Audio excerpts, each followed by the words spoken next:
everyone! Welcome back to my YouTube channel! Hindi pa. Ang buho ko pa, ang gulo. Ay, ganun talaga yon. I'm here again with my hubby. And we're back tackling difficult HR questions during your interview. Yay! But before we proceed, please do not forget to like, subscribe, comment, follow me, char. If you want to also find out more about what I do in my personal life, in case interesado kayo, you can also follow me in Instagram. Mahirap hanapin, Meg Sueno lang din yung pangalan ko. Instagram ka na rin. May Instagram ako. Kaya lang, to be honest, puro aso yung makikita nila doon. Ayan. Anyways, the first question, I actually have two questions that I would like to discuss in this video. The first one is, where do you see yourself 5 years from now? You might have heard this. The years can vary. It can be 3 to 5. It can be even longer to 10 years. Ikaw ba nung na-interview ka, anong pinaka matagal? 5 years. 5 years, madalas. Okay, there you go. And the other question that I would like to tackle in this video would be, this is applicable for those who will be applying in a call center, which is, how will you handle an irate customer who won't listen to anybody? Ayan, parang asawa ko yan. Expert siya ng asawa ko sa pagiging irate. Tada! Okay, so dun muna tayo sa first question. The question I mentioned is, where do you see yourself? 5 years from now. Perfect. Now, before I answer, I'll explain first the rationale behind the question. So, the question, guys, if for example, any recruiter will ask you how you see yourself at a certain time, be it 2 years, 3 years, 5 years, 10 years, is to assess your goals. Like, how do you see yourself in a few years? Do you see yourself in the same career as what you will be doing in that organization? Or possibly you see yourself doing something else outside of the organization. So in essence, it will give the recruiter an idea as to where you will be in their organization in a year, in 2 years, and what will be your goals, right? Is your goal to be a subject matter expert in the field, or is your goal to be a businessman someday and will resign at the first instance that, well, an opportunity knocks your way? So this actually is the rationale behind the question. Where do you see yourself 5 years from now? So my suggestion as to how to answer the question is, of course, how do you see yourself in that organization in the long run, right? So to be able to answer that, you need to also have, you also need to do research about the opening, research about the organization, so that at least you can envision yourself where you will be inside that organization within a certain period of time. So you might say that, well, I see myself 5 years from now, hopefully possibly managing a team of my own. So in line with that, I would like to know what I can as early as possible. Know processes that I should know to be able to go up the ladder and be promoted.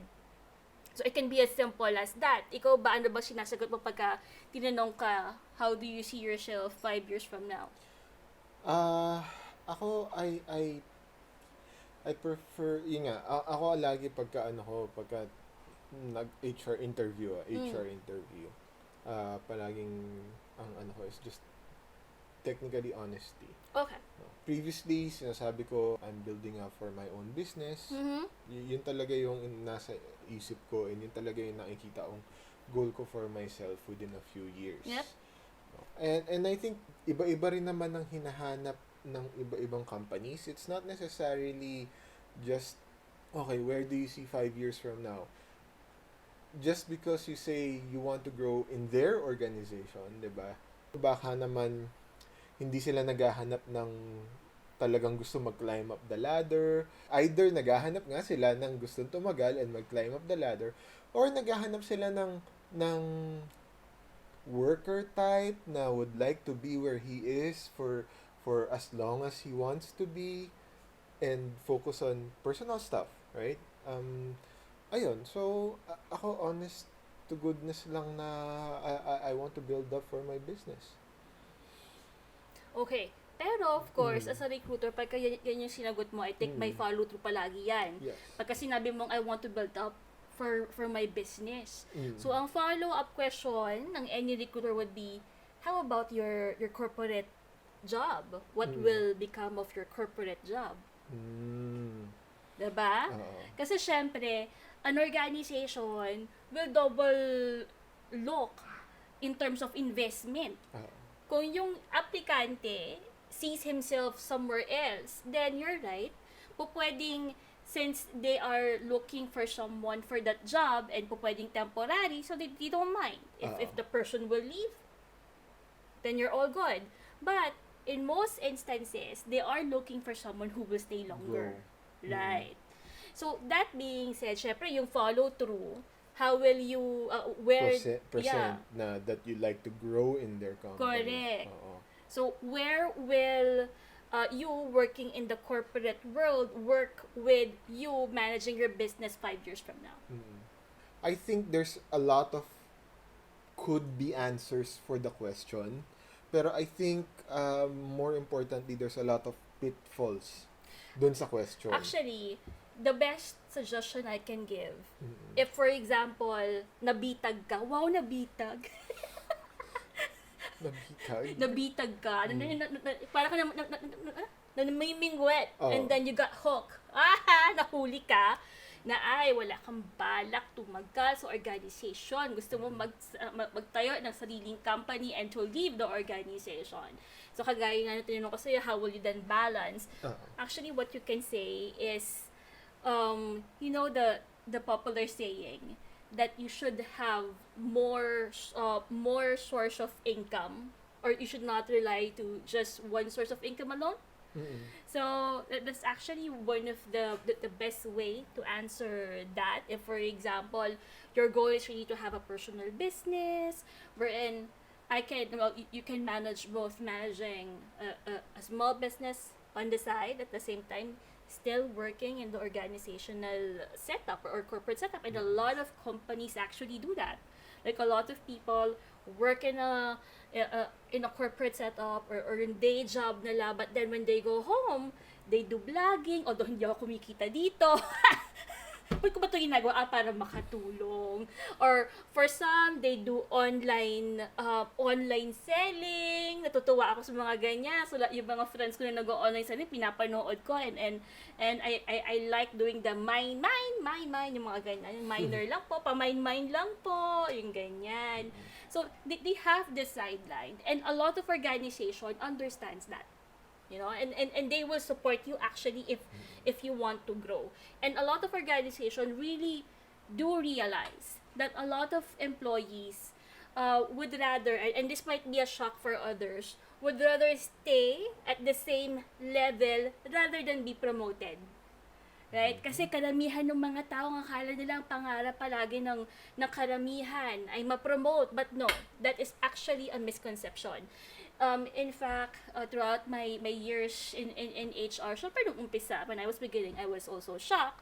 But throughout my years in HR, I really saw that there are people who would rather be, let's say, at an entry level, because of course as you go up the ladder, there's a lot of responsibilities, Yes. a lot of things that you have to sacrifice for. Yes.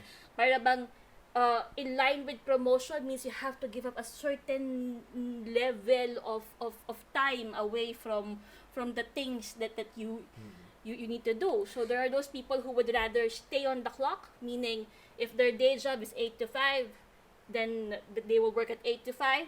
Once the clock is out sila, and they spend more time with the family. And for them, that's what they want.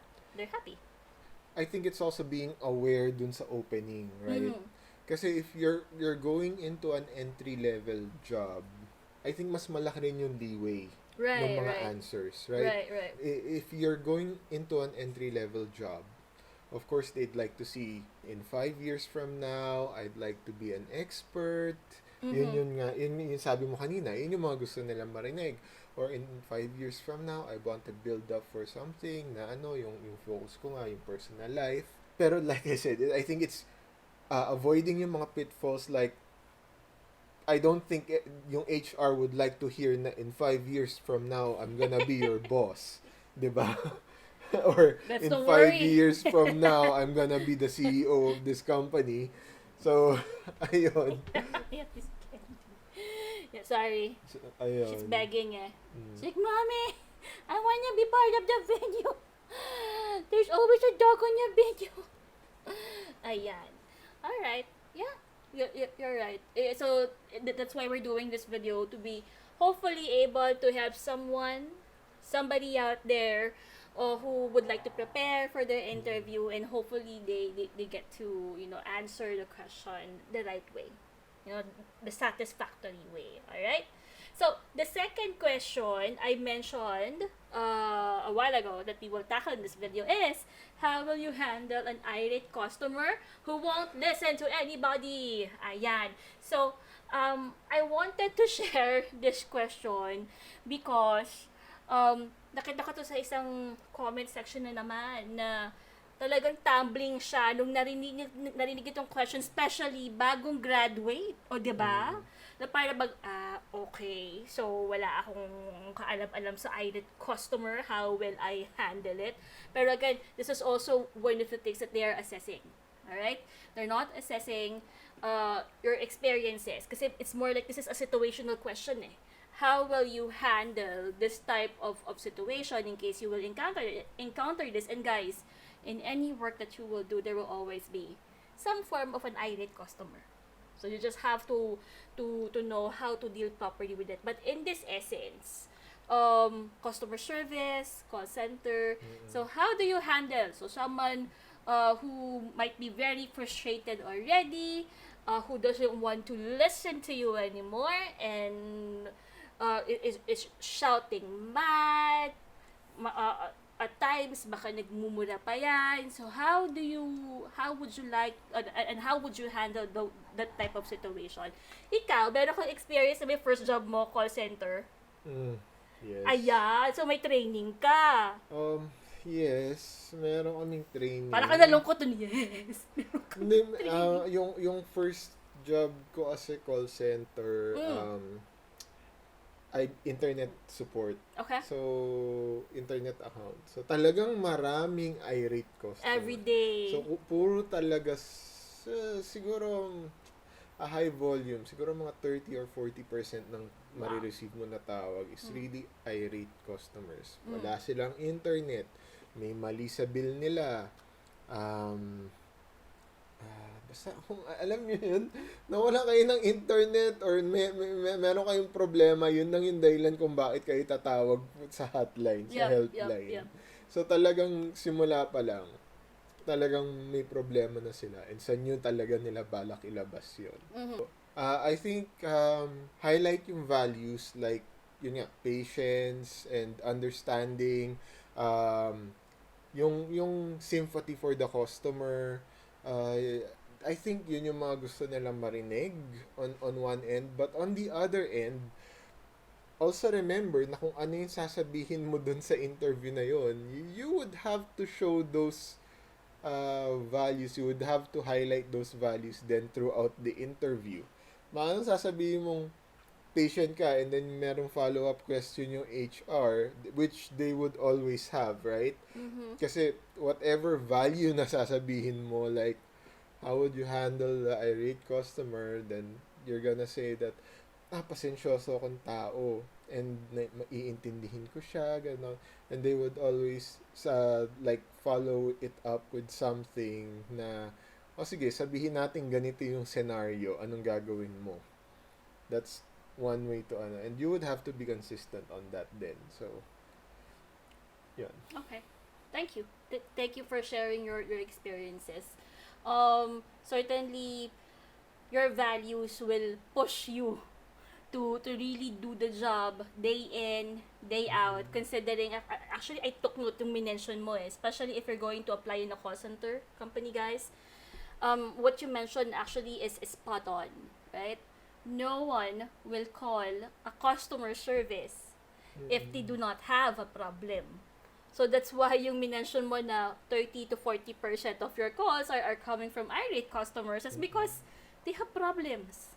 And kung kayo may problema, you are not happy. No one is happy to have a problem. So expect that everyone who will be calling the hotline will not be happy.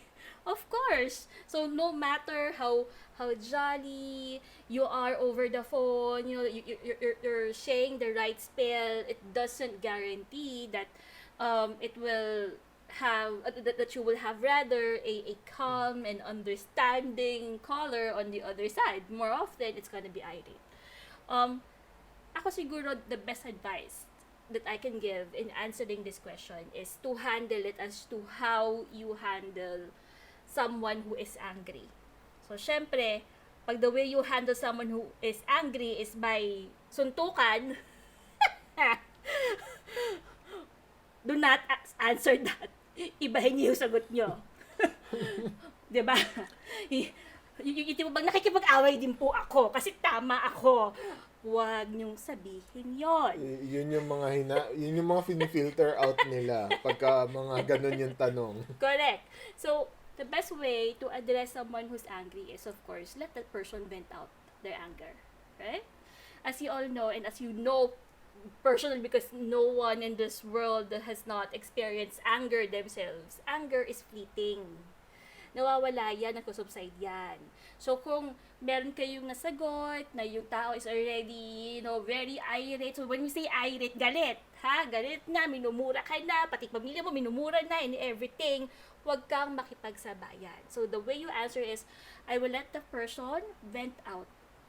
Once the person is a little calmer, then I will tell him that I am there to help him. Now, our situation is, he doesn't want to speak to anybody. But you have to reassert your expertise, not your authority, right? An angry person will sometimes react negatively if you're more authoritative than he is. Remember, the person called because he has a problem. So, express that you're there to support, and you know how to support it. That is, if you really know how to support him, ha? If you do not know how to support him, lying is the worst thing that you will do, right? No one wants to be helped by someone who is ignorant, right? So, pacify, tell him that you're there to support him. You ask what the problem is. If you do not know how to handle the situation, then tell him that you will find someone who can help him if that is something that is part of your skill of your skill, right? But understand the problem and then find a way to assist the customer. Now, if the customer really doesn't want you to help him, minumura-mura ka na, and like, I want to talk to someone else, I want to talk to someone Usually, else. meron silang spiel for that, Right. to exit spiel. Right. So normally they will, but again, this is like a first time assuming that you're a college grad, you don't have any experience, you don't have that previous call center experience wherein you don't have this instruction in your previous organization on how to handle an irate customer. Then you can say that if the person really doesn't want to talk to me, then what you can reassure the person is you look for someone that can help him, that is not you, right? Pero again, going back that you're there, ready to listen, you understand the person, ayan, and you're there to help, right? So that's how you handle an irate customer. Okay? So there. So anyways, that's the two questions I wanted to tackle in this video. For those who has watched from start to finish, thank you so much. Again, please do not forget to follow, subscribe, like. If you want me to answer any questions. Wow, may ganun. Nasa Any comments. questions. Asa ba yung comment? Nasa baba. Nasa baba. Sorry naman. Sa baba. Any questions, please write it down. And I'll gladly answer it. Alright? So anyways, guys, thank you so much. Have a nice day. Bye-bye.